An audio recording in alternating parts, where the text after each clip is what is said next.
Basahin po natin yung ating pong talata dito sa Jeremias 29. Ang sabi dito sa Jeremias, sapagkat batid kong lubos ang mga plano ko para sa inyo, mga planong hindi ninyo ikasasama, kundi para sa inyong ikabubuti. Ito yung mga planong magdudulot sa inyo ng kinabukasang punong-puno ng pag-asa.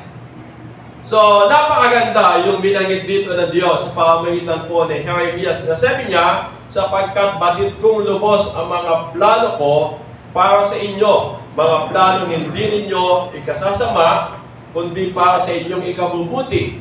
Ito yung mga planong magdudulot sa inyo, kinabukasang punong-puno ng pag-asa.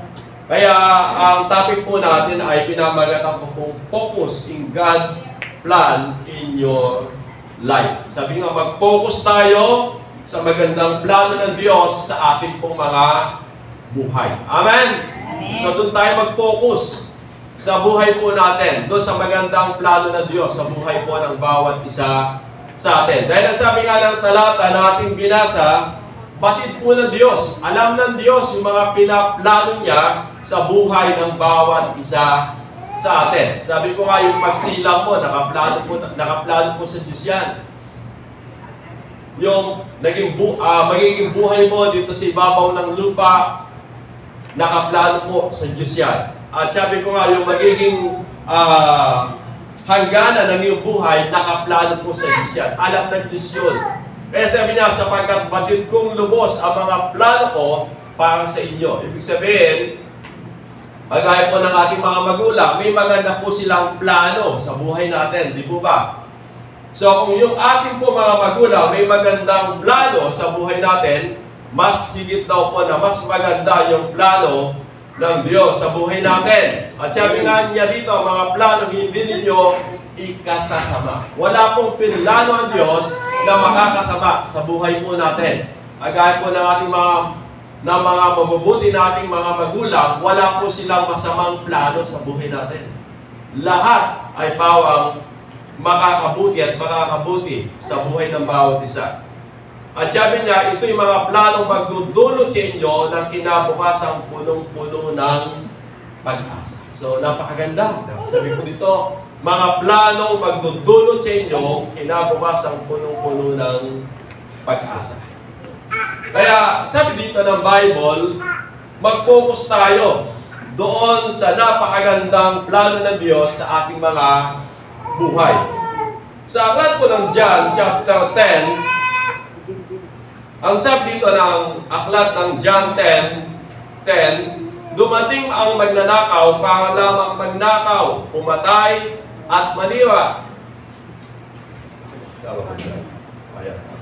Naparito ako upang ang mga tupa ay magkaroon ng buhay na masagana at lubos. So yung plano po ng Diyos, yung mga tao na nilalang ng Diyos ay magkamit ng buhay, isang buhay na masagana at lubos. So maganda at napakaganda ng plano ng Diyos. Kaya lang, nandiyan po talaga si Satan.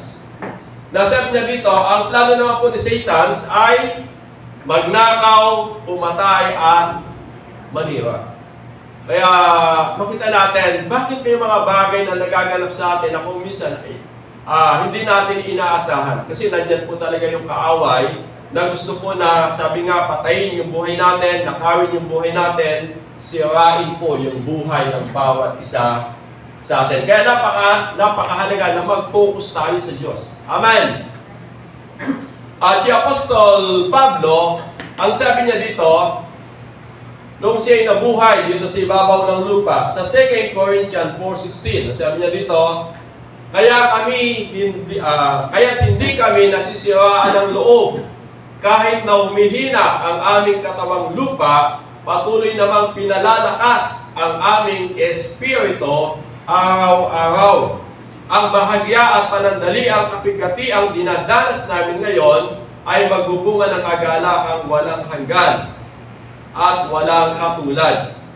Kaya't ang paningin namin ay nakatuon sa mga bagay na di nakikita at hindi sa mga bagay na nakikita, sapagat panandalian lamang ang mga bagay na nakikita, ngunit walang hanggan ang mga bagay na di nakikita. So, napakahalaga kasi sa buhay natin yung salitang focus. Saan po ba tayo nakatingin sa buhay natin? This year, 2024, saan po ba tayo nakapokus? Alam niyo po, tinignan ko po, nakakita na po ba kayo ng kabayo na nakasingkaw po doon sa karetela? Sa din po, sa San Fernando, may madalang-dalang pa po dyan. At kung minsan, saan po ba yung may mga pasyalan gano'n? Sumasakay po sila ng karetela. Pansinin po natin yung kabayo, may ano po siya dito sa gilid eh. May nakatakip po siya sa gilid. Bakit po kaya? Kasi kung bakit may takip po yung kanyang mata sa gilid upang yung kanyang paningin ay mapokus doon sa kanyang dinadaanan. Kasi kung hindi, madami pong distraction, di ba? Eh kung hindi po nakatakip yung mata ng kabayo, palagay ko, hindi po siya magiging maayos sa kanyang gagawing pagtakbo.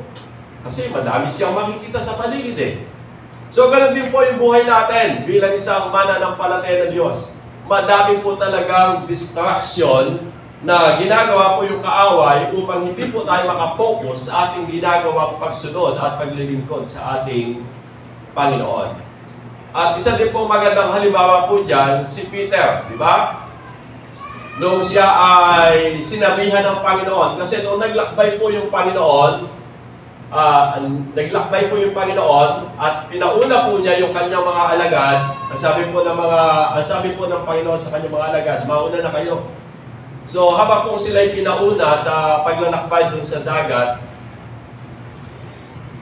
nung kalagitnaan po nila ng paglalakbay, sumunod po yung Panginoong Jesus. Naglalakad po siya sa ibabaw po ng tubig.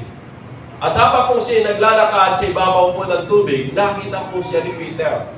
At nung makita po siya, dahil hindi po siya kilala, siya po ay natakot. At sabi po niya sa Panginoon ay, multo. Natakot po siya. Kasi pansinin mo na lang, may naglalakad sa ibabaw ng tubig. Di ba? So bilang tao, natakot po siya. So ang ginawa po ng Panginoon, nagpakilala po siya.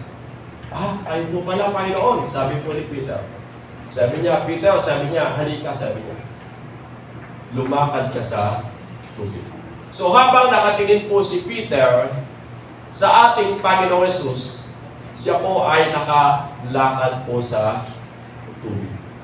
Subalit nung ang kanyang paningin at pakinig ay nabaling doon sa sitwasyon ng kanyang kalagayan, nagpasimula po siyang lumubog. Bakit? Nawala po siya sa focus. Amen! Amen. So, alam niyo po ba yung buhay natin bilang mga mananampalataya ng Diyos? Kapag nawawala po tayo sa focus sa Panginoon, kung minsan, naliligaw po tayo ng landas. At kung minsan, tayo po ay malapit ng lumubog.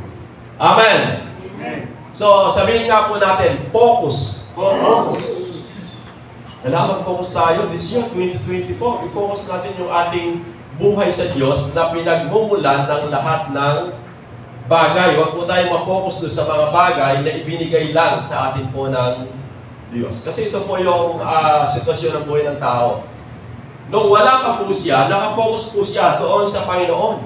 Kaya lang, nung pinagpala siya ng Diyos, nawala po yung focus doon sa nagbibigay, na-focus po yung kanyang paningin doon sa mga bagay na ibinigay.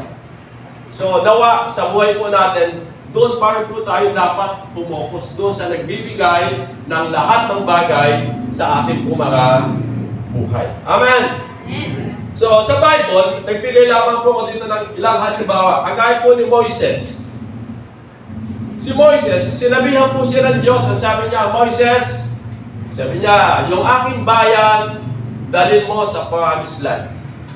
So si Moises, makita po natin nung siya po ay nabuhay dito sa ibabaw ng lupa, talagang nag-focus po siya. Ginawa po niya yung ipinapagawa po sa kanya ng Diyos. Bagamat, kung titingnan natin, hindi po siya ganong kadali. Kasi ang dami po nilang dinaan ng mga pagsubok ng buhay. Di ba, una, nung hinabol po sila sa Egypt, nung umalis po sila sa Egypt, mapapansin po natin, talagang pinipigilan po sila bago sila umalis. At nung sila po ay nakaalis, di ba, hinahabol pa po sila. At dumating po sila doon sa dead end ng kanila pong paglalakbay, doon sa dagat. Subalit makita natin, dahil si Moises nakapokus sa Diyos, makita natin, ang Diyos ay patuloy na gumawa po ng kaparaanan. Yung dagat ay hinati po niya. So, nung nakatawid na po sila sa dagat, makita po natin, naglakbay pa po sila uli. Ang sabi po niya doon sa mga tiktik, tiktikan nga ninyo, sabi niya, yung lupang pangako na sinasabi ng Diyos, kung ano yung lugar na yon. At alam niyo po, yung mga tiktik, nakarating po sila doon within 40 days at nakabalik po sila. At ang ibinalita po ng iba ay napakaganda. Yung ubas doon, napakalalaki, pinapasan. Tapos sabi niya, yung lugar na yon ay sumisibol yung pulot at gatas. Sabi naman po ng iba, ay hindi natin kaya kasi yung mga nandoon ay mga higante. Malalaki yung tao. Sabi po naman ng iba, hindi natin kaya. So may nagbigay po ng iba't ibang mga pananaw. Kaya lang si Moises, dahil nakapokus po siya, sabi po ni Moises, diretso tayo.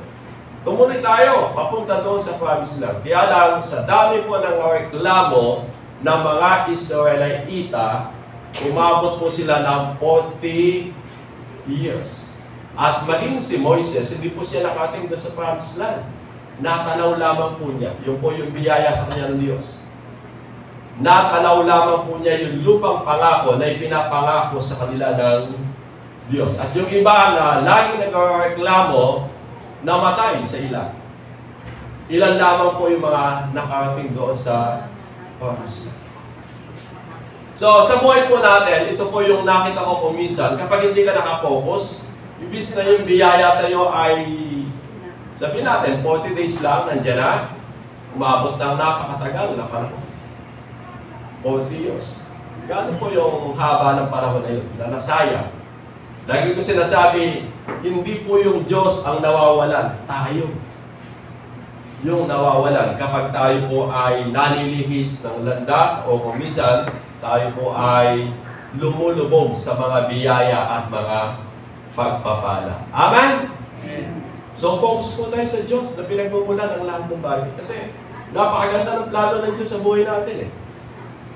Pangalawa, pasinin natin si Noah. Sabi po ng Diyos kay Noah, gugunawin po ito. Sabi niya, itong itong daigdig na to sa pamagitan ng baha. Ang gawin mo, sabi niya, gumawa ka ng napakalaking barko na malaki. Alam niyo po, napakahirap din ang sitwasyon po ni Noah, di ba? Pinapagawa siya ng Diyos. Tapos gumawa doon sa ibabaw ng bundok. Ang malungkot doon, tinatawanan po siya ng mga tao. Uy, napanunay ka si Noah. Naganday ka ng panahon, gumagawa ng napakalaking barko. Sa itaas pa ng bundok. Siyempre, nandun po yung kahoy. Kaya doon po siya gumawa. Gano'ng katagal? Halos 120 years. Gano'ng kahaba po yun. At habang ginagawa po niya yon, binabahagi na po niya ng gospel yung mga tao na magsisi na kayo, magbalik loob kayo sa Diyos, at gugunawin ng Diyos itong lugar na to sa pamagitan ng tubig. So yung mga tao, imbis na maniwala, tinutuya si Noah. Kaya lang si Noah, dahil nakapokus po siya doon sa pinapagawa sa kanya ng Diyos, tuloy lamang po siya. Hanggang sa dumating yung tamang panahon, pinaulan po ng Diyos yung, nagpaulan po ang Diyos ng napakatagal. Sabi nga dito dati, may ganun 40 days. Dito po sa atin noon, siyam. Nagsisiyam. Pagka nagsiyam na, makita mo yung pinak. Binabaha na. Ngayon, wala na pong siyam. Si Noah, noong kanyang kapanahonan, 40 days, umulan. Kaya inapawan po ng tubig yung unang daigdig. At nalipol po yung lahat ng mga tao. At ang lahila po ni Noah ang naligtas. Kasi si Noah, nag-focus po siya. Si Abraham, makita din po natin, nag-focus po siya doon sa panawagan po sa kanya ng Diyos. Dahil siya po yung, sabi nga, maging ama ng pananampalataya. Sino pa? Si Joseph. Makita natin yung kasaysayan po ni Joseph, napakaganda. O nabasa niyo po yung kasaysayan po ni Joseph, napakaganda.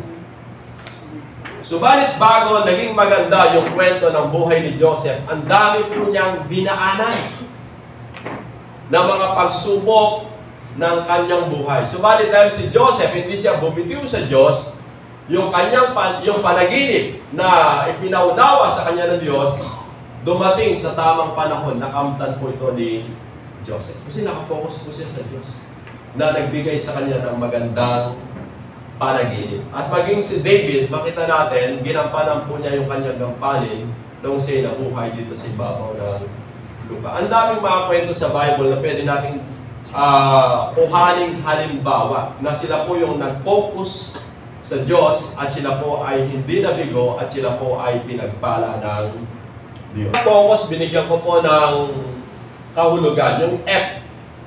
Sabi po doon sa F ay faith in God. Makapag-focus ka sa buhay na ito kung nandun po yung pananampalataya mo sa Diyos. Amen! Sabi nga dito ng talata sa 2 Corinthians 5:7, ang sabi po dyan, sapagkat 5:7. So, balik. Okay, basahin ko na lang po. Nagkamalipos ko ako ng sense sa kanya. Sapagkat namumuhay kami batay sa pananampalataya at hindi sa mga batay na nakikita. Sa 2 Corinthians 5:7. Sabi dito, sapagkat namumuhay kami batay sa pananampalataya. Yung faith. Napakahalaga upang makapag-focus ka. Sabi po dito ni Apostol Pablo, sapagkat namumuhay kami batay sa pananampalataya at hindi sa mga bagay na nakikita. Kasi magkaano po yan magkasalungat. Kapag namumuhay ka sa mga bagay na nakikita, yung mga bagay na nakikita ko ay pawang naluluma at nawawala. Hindi po siya stable. O magandang sabihin, may pagkakataon, halimbawa yung negosyo, may pagkakataon na maganda yung dating ng negosyo, may pagkakataon na mahina yung negosyo, may pagkakataon na nalulugi yung negosyo. Di ba? Eh kung doon lang nakabata yung pananampalataya mo, ano po yung magaganap sa buhay mo? Pagka maganda yung negosyo, nakataas. Pagka medyo humina yung negosyo, bumababa. Pagka nalugi, nakasubsob. Ganun po ba? So dapat hindi po tayo doon nakapokus.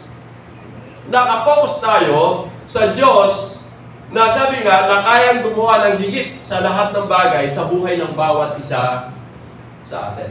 Si Apostol Pablo, yun po yung sinabi niya, sapagkat namumuhay kami batay sa pananampalataya at hindi sa mga bagay na nakikita.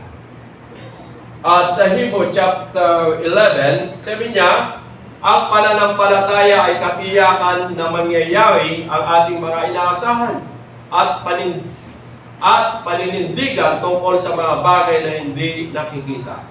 Ginalugdan ng Diyos ang mga tao noong unang panahon dahil sa kanilang pananampalataya. So, nalugod ang Diyos sa mga tao noong una, kagaya po ng binanggit ko kanina, dahil sa kanilang pananampalataya. Kasi nalugod ang Diyos. Sila po yung mga taong talagang ginagawa at nananalig sa magagawa ng Diyos sa kanila pong mga buhay. Kaya sa buhay po natin this year, mabuhay tayo sa pananampalataya sa Diyos. Kasi totoo po yung Diyos. Amen. Amen. Hindi ka lang mabubuhay sa pananampalataya kung hindi totoo sa isip mo, sa puso mo yung Diyos. Kaya kung naniniwala ka at totoo yung Diyos sa puso at isip mo, mabubuhay ka sa pananampalataya. Agaya ng binagit natin kanina, na sabi nga, alam na po ng Diyos yung plano niya sa buhay mo. Ang plano ng Diyos sa buhay mo, mabuti. Hindi po masama. Amen. Kaya kung alam mong mabuti yung plano ng Diyos sa buhay mo, mabuti ka sa pananampalataya sa Diyos.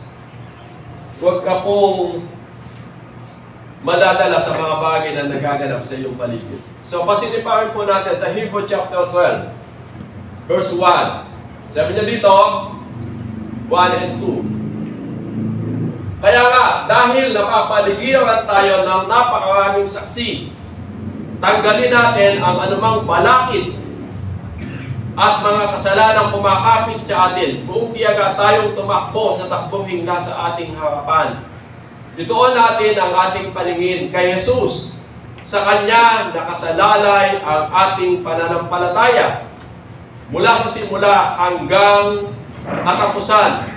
Dahil sa kagalakang naghihintay sa Kanya, hindi niya inalintana ang kahihiyan ng pagkamatay sa krus at siya ngayon ay nakaupo sa kanan ng trono ng Diyos. Sabi dito sa pangalawa, ituon natin ang ating paningin kay Jesus na siyang pinagmulan at kabuuan ng ating pananampalataya. Yamang ang Diyos na po ang nagsimula nito. Ituon mo na talaga 100%.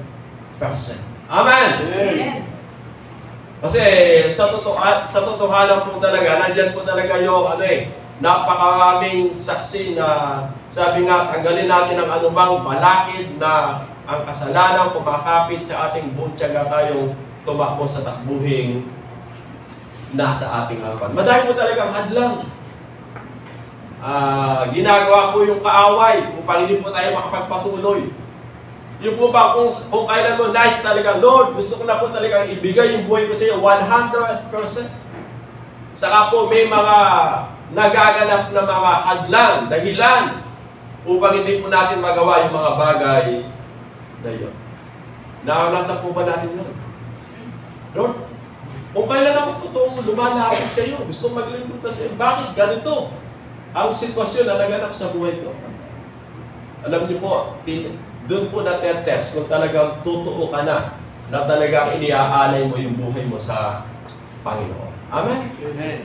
Kasi madali po mag-alay ng buhay sa Diyos kapag maginhawa, maayos, maganda yung sitwasyon. Pero kapag nandun ka sa sitwasyon na ano ba ang maganda sabihin? Tumutulay ka sa alamber. Yung po bang alanganin yung sitwasyon. Sabi nga po ni Job, nung siya po ay nagkasakit, nawalan po ng anak, nawalan po ng kabuhayan. Sabi po sa kanya ng kanyang asawa, magiging tapat ka pa ba sa iyong Diyos? Sabi po ng kanyang asawa, sumpain mo na yung Diyos mo upang mamatay ka. Sabi ni Job doon sa kanyang asawa, hindi mo alam ang sinasabi mo. Sabi po ni Job, sa mabuting bagay ka lang ba magpapasalamat sa Diyos at sa mga bagay na hindi mo pasasalamatan ng Diyos. Sa kabila ng lahat ng iyon, sabi ng Bible, hindi nagkasala si Job. Ibig sabihin, si Job, naging tapat po siya sa kanyang pananampalataya sa Diyos. Amen! Amen. Kaya sabi nga yung F ay focus, faith in God. Sabi nga, manampalataya po tayo sa Diyos. Huwag po tayo mag-aalinlangan sapagkat doon po nalulugod ang Diyos sa mga tao na sumusunod sa Kanya. Kasi kung wala kang pananampalataya sa Diyos talaga, hindi ka makakasunod sa Diyos ng 100%. Yung buhay dito sa mundo, hindi po siya stable. Agad po dito sa atin, sabi ko nga, dati yung paglalagay po ng bukid ay December. Ngayon, January na, malapit na matapos. Wala. So, kung doon ka lang nakadepende, so, ano po yung kalagayan mo sa buhay, di ba? So, hindi po tayo doon Nakadepende po yung ating buhay sa Diyos na may magandang plano sa ating po mga buhay. Kaya tayo po ay tutuloy-tuloy sa ating buhay paglilingkod sa Panginoon. Pangalawa, yung O. Sabi nga, obey God words. Sabi nga natin po yung pagsunod natin sa salita po ng Diyos. Kahit ano po yung sitwasyon ng buhay natin, dapat yung buhay natin, sinusunod natin kung ano yung sinasabi ng Diyos. Ang mundo po kasi may palatuntunan po ang mundo. Subalit tayo, bilang mga mananampalataya ng Diyos, ang palatuntunan po natin, walang iba, kundi po yung salita po ng Diyos. Kasi yung salita ng Diyos, ito po yung pangako sa inyo ng Diyos, ito po yung mapanghahawakan mo bilang isang mananampalataya ng Diyos. So isang magandang halimbawa po dito sa Book of Genesis chapter 22. Sabi dito sa Genesis 22 verse 1, ito po yung si Abraham. Pagkalipas ng ilang panahon, sinubok ng Diyos si Abraham. Tinawag siya ng Diyos, Abraham, narito po ako, tugon ng Maniya. Sinabi sa kanya, isama mo ang kaisa-isa at pinakamamahal mong anak na si Isaac, at pagpunta kayo sa lupain ng Moria, umakyat kayo sa bundok na itinuturo ko sa inyo at ihandog ko siya sa akin. Kinabukasan, maagang bumangon si Abraham at nagsibak ng kahoy na gagamiting panggatong sa handog na susunugin.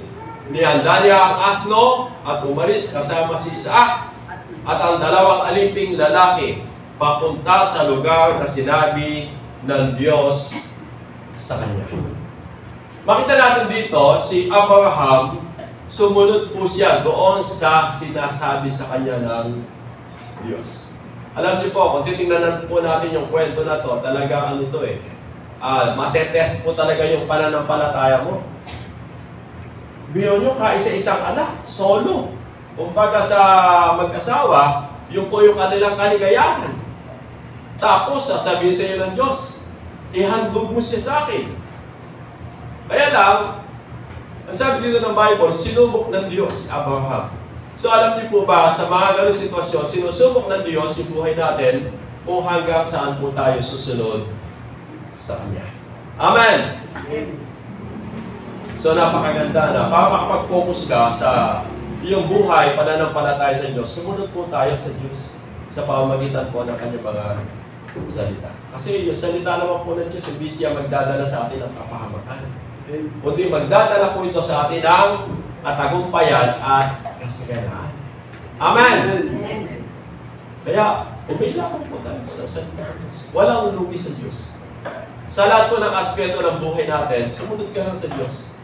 At ako'y naniniwala, pagpapalain tayo ng Diyos, iingatan tayo ng Diyos, pagtatagumpayan po tayo ng Diyos.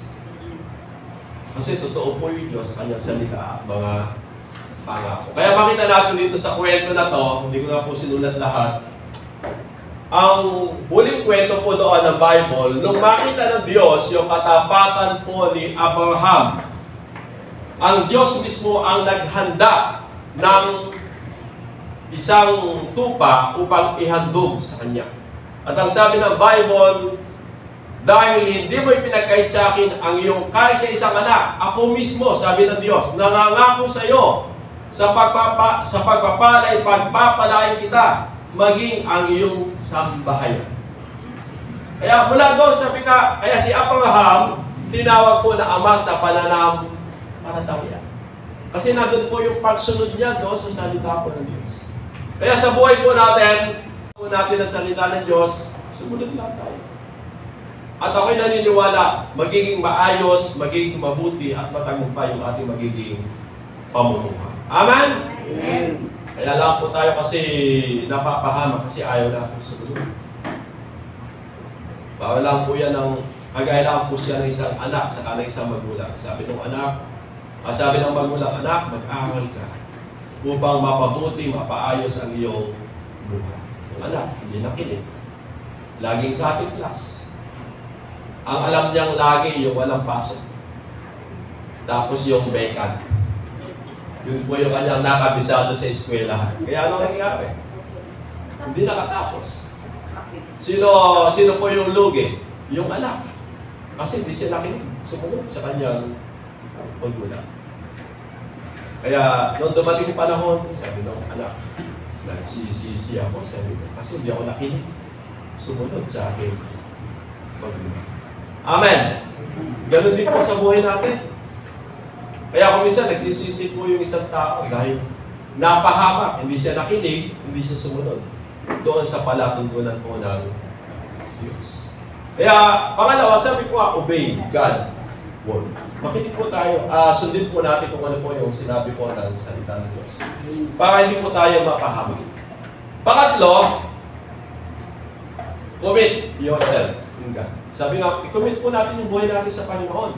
Naniniwala po ba kayo na ang pinaka-safe na lugar, tayo po yung nasa kamay po ng Diyos?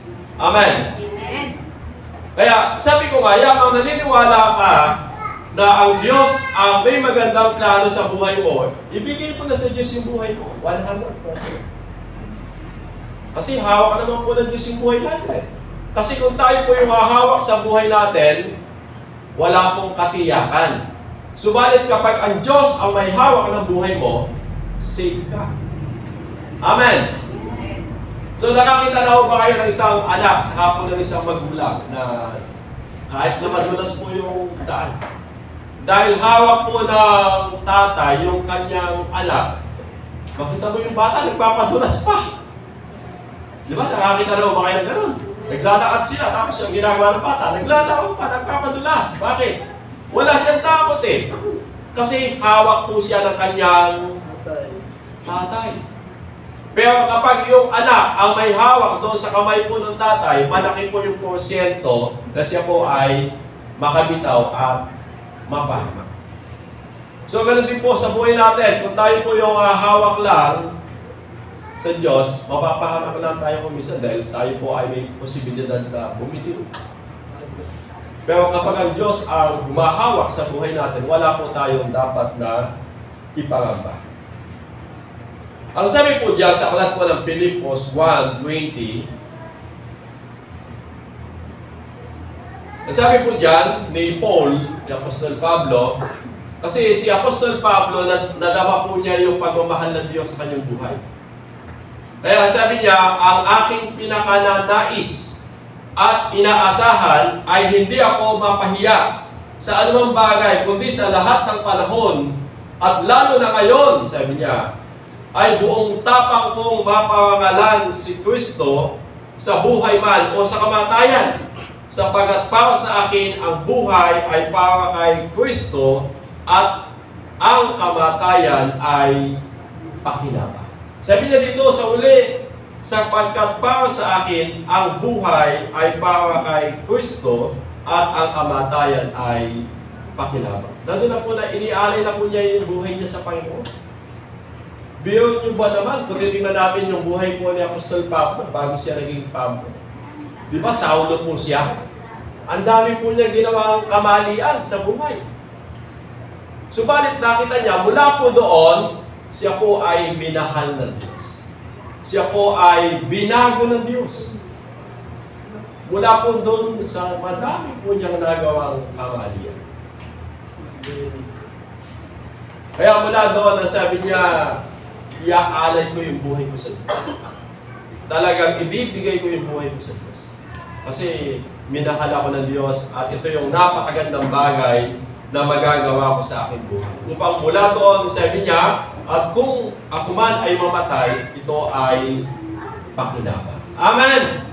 Sa isang tao nagkukumit ng buhay sa Diyos, mamatay man tayo dito sa ibabaw ng lupa, yung kamatayan mo sa atin ay pakinabang. Kasi makakamtan mo na yung lahat ng ipinangako sa iyo ng Diyos nung ikaw ay nabuhay dito sa ibabaw ng lupa. Yung salitang kaligtasan at buhay na walang hanggan. At hindi lamang po yun, yung mga putong ng ginawa mong paglilingkod sa ating Panginoon. Sa Panginoon, sabi ko kahit na maliit na bagay, hindi po siya nawawalan mo ng kabuluhan. Bagamat kumisan sa tao, nawawalan po ito ng kabuluhan. Sa tao, sabi po ng iba, pakan mo niya ng sindagol din, damulan. Tapos hindi naman alasahan. Di po ba gano'n? Ginawa mo na yung siyam na mabuti, tapos yung pansa po, hindi mo siya napagbigyan. Wala po yung siyam. Sa tao po. Sa Diyos, sabi ng Bible, kahit na nagpainom ka lang ng isang malamig na tubig sa isang tao sa pangalang alagad, hindi po ito nawawalan po ng kabuluhan. Gano'n po kalit yun? Binigyan mo lang ng tubig, yung tao. Pinainom mo lang. Eh kung binigyan mo pa ng tinapay, di ba mas malaki po yung biyaya?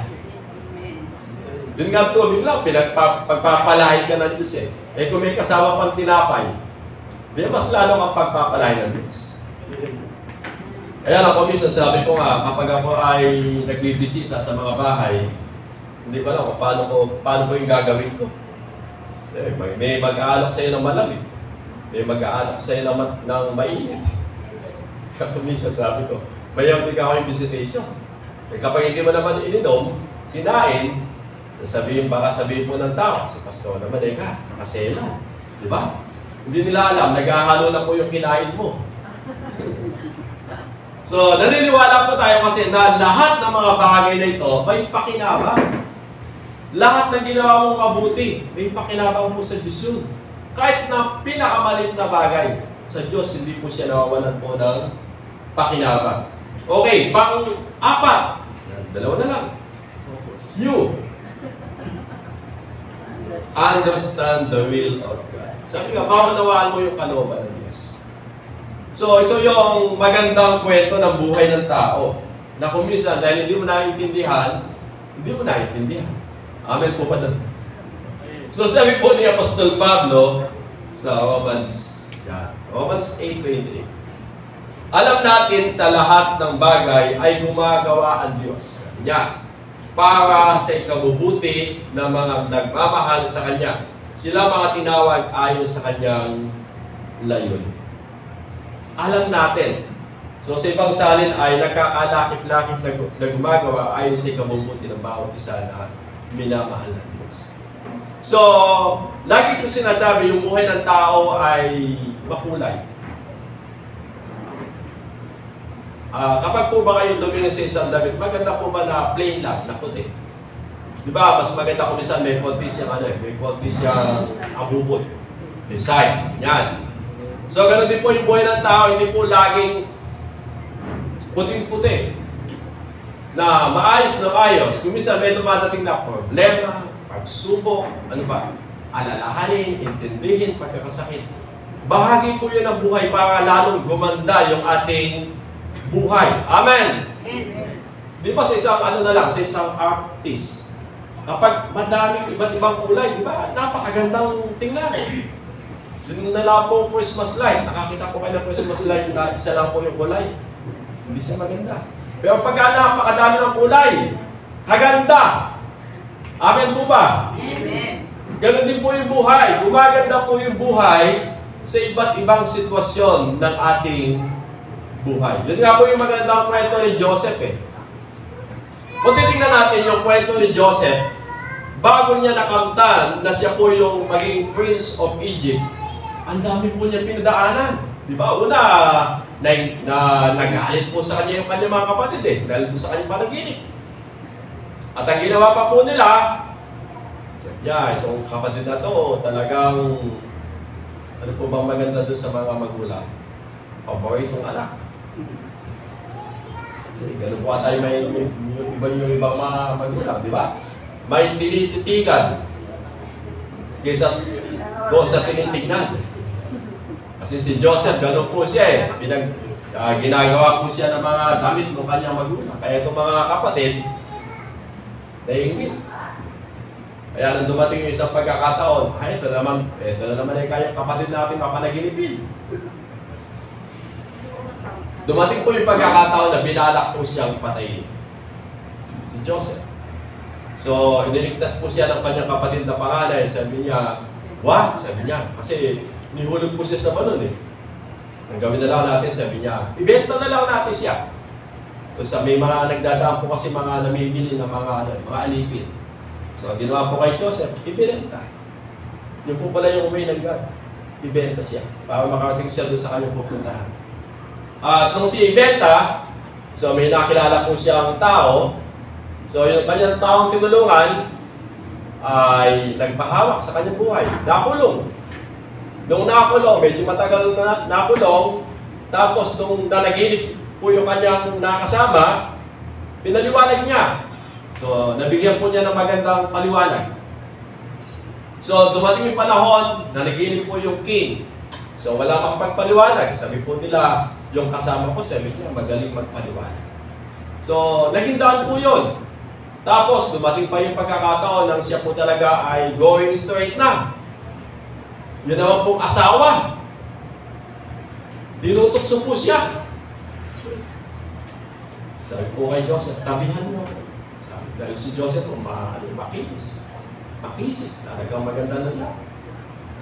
Kaya yung tukso talaga, lumalapit yan. Ang ginawa po ni Joseph, tumatakbo. Yung babae, gusto po talaga. Ang ginawa po ni Joseph, yung babae, yung bahagi ng kanyang damit, i-ano po niya kay Joseph. Tapos, sumigaw siya. So, naniwala naman po yung team, di ba? So, ang point ko po dito, ganito. Dapat maunawaan po natin yung mga bagay-bagay na nagaganap sa buhay natin upang makita natin yung napakagandang plano ng Diyos sa buhay natin. Bakit pinahintulutan ng Diyos yung mga bagay na ito? Kasi maganda po siyang plano sa buhay natin. Bakit pinahintulutan ng Diyos yung mga pagsubok sa buhay natin, yung mga pagkakasakit sa buhay natin, yung mga pagkakataon na kuminsan, naubusan po tayo ng laman ng bulsa, o kuminsan, dumadaan po tayo sa mga pagsubok. Bakit pinahintulutan ng Diyos yun? Upang mayroon po tayong magandang patutuo. Amen! Amen. Kasi wala kang ikukwento na ang Diyos ay buhay kung wala kang dinaanan na buhay. Di ba? Wala po tayong may ikukwento na, alam mo, naman ko dumaan ng ganyan pagkakasakit. Talagang hindi ako pinabayaan ng Diyos. Pinulungan ako ng Diyos. Pinagpala ako ng Diyos. Bagamat dumaan ako ng pagkakasakit. Yung po bang gano'n? Pinahintulutan ng Diyos yun para may maganda kang kwento. Well, dumama ng mga kakulangan sa buhay. Subalit, dahil ikaw ay naging tapat sa Diyos, nakita mo sa kabila ng iyong kakulangan, hindi ka pinabayaan ng Diyos. Kaya pwede mo sabihin, alam mo, ako din, dumasa ganyan sitwasyon eh. Pero ang magandang bagay lang, dahil hindi ako bumitiw sa Diyos, hindi ako pinabayaan ng Diyos. So, maintindihan po natin yung mga bagay na nagaganap sa buhay natin. Kasi, yun po yung binagit ni Apostol Pablo na lahat ng bagay na kakalakit-lakit na gumagawa ayon sa ikabubuti ng bawat isa na minamahal po ng Diyos. Bawa, nag-a-apply ka ngayon, hindi ka matanggap. So, mag-pray ka lang, huwag kang bibitaw. May nakalaan po sa atin ang Diyos. Amen! Bawa na, gusto mo nang mag-asawa, Lord, nasaan ba yung mapapangasawa ko? Bakit hanggang ngayon wala pa? Mag-pray ka lang. Amen! Kasi baka hindi ka pa handa. Amen? Kasi dahil natin iniintindi ko minsan, bilang tao. Kaya lang, maintindihan po natin, Lord, bakit pa ako nagkaedad na po ng 20? Wala pa ako asawa, samantalang iba, may anak na. So, mag-pray ka lang. May patutuo ka dyan. Amen. O Sister Olene, wala. So, may iba din mga paraan. Sabi ko, doon po sa Bible study ko doon, sabi ko, paano kayo ako nakita? Sa FB. Ganun pa kadali ka kayo mag-asawa, may cellphone ka lang, magkakasawa ka na. Hindi, naging way lamang po yun para sila po ay magkita. Di ba? So, sa lahat ng bagay sa buhay natin, kung ikaw ay nananampalataya sa Diyos, lahat ng bagay pinagkakalakit-lakit ng Diyos sa ikabubuti ng bawat isa sa atin. Amen? Amen. Makita lang natin, maintindihan lamang po natin yung mga bagay-bagay. Bakit pinahintulutan ng Diyos yun? Kasi may maganda po siyang plano sa buhay ng bawat isa sa atin. Sabi ko kasi Apostol Pablo, bakit pinayaan ng Diyos na makulong?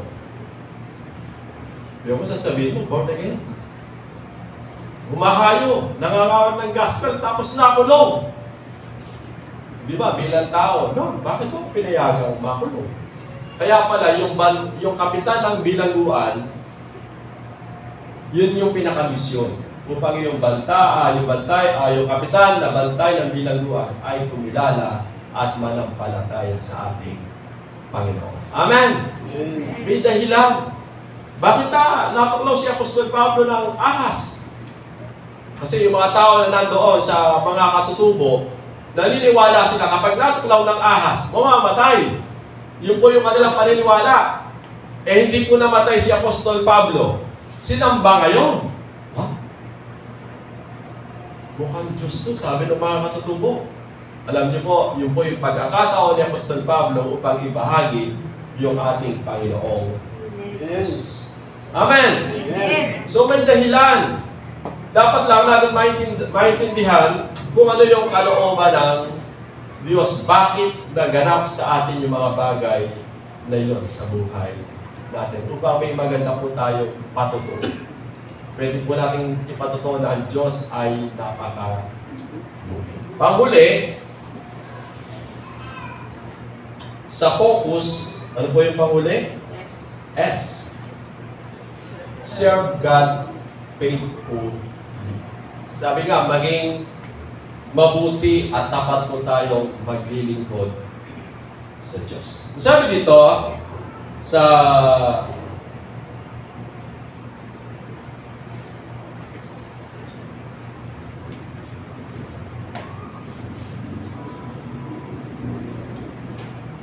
Matthew 24, verse 45, sabi dito, sino ang tapat at matalinong alipin?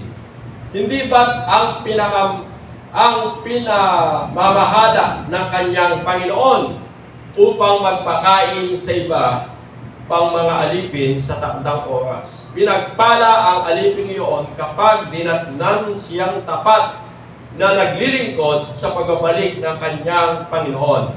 Sinasabi ko sa inyo, gagawin siyang tagapamahala ng kanyang Panginoon sa lahat ng mga ari-arian. Alam niyo po, yung paglilingkod, kinakailangan doon po yung katapatan natin sa Diyos. Amen? Kasi sabi ko nga, sa tao, kuminsan bilang tao, yung po yung ating kahinaan, yung po bang pakitang tao. Yung po yung ating kahinaan bilang tao. Subalit, ang gusto ng Diyos, mula po doon sa ating kahinaan, sabi nga maglingkod po tayo na may katapat. Sabi ko, ano man yung ginagawa mo? Halimbawa sa ministeryo, gawin po natin na may katapatan. Hindi mo lang ginagawa yung isang bagay, kundi gawin mo na may katapatan. Nandun po yung, kung pwede mong gawin 100%, gawin mo. Amen. Dahil ginagawa mo ito sa Diyos. Kaya sabi niya dito, sino ang tapat at matalinong alipin? Hindi ba't ang pinamamahala ng kanyang Panginoon upang magpakain sa iba pang mga alipin sa takdang oras? Sabi ko nga, pinagpala ang alipin iyon kapag dinatnang siyang tapat na naglilingkod sa pagbabalik ng kanyang Panginoon. Gusto ng Diyos hanggang sa kanyang muling pagbabalik, manatili tayong tapat na naglilingkod sa Kanya. Amen? Huwag natin gayahin yung mga naligaw po ng landas. Sabi ko nga, ito yung nakakalungkot sa buhay po na isang mananampalataya ng Diyos. Nung hindi pa po siya lubos ang pinagpala ng Diyos, talagang active, masigla, masigasig sa paglilingkod sa Panginoon. Kaya lang nung dumating yung salitang kasaganaan at karangyaan, nawala. Nakita yung biyaya, nakalimutan yung nagbibigay ng biyaya. Yun po yung malungkot na buhay. Ang gusto ng Diyos, yamang naglilingkod ka ngayon, abutan ka na patuloy at patuloy na naglilingkod sa Panginoon. Amen? Kahit ikaw po yung pinakamayaman sa mundo, hindi mo pa rin kayang iligtas yung buhay mo. Kasi sabi ng Bible, makamtan mo na yung yaman ng buong mundo, kung mapahamak naman yung kaluluwa mo, wala daw po itong kabuluhan. Wala. Kasi pag namatay ka, wala kang madadalhin, di ba? Yung kaluluwa mo, sino ba yung tagapagligtas mo? Hindi naman po kaya niligtas ng ating kayamanan.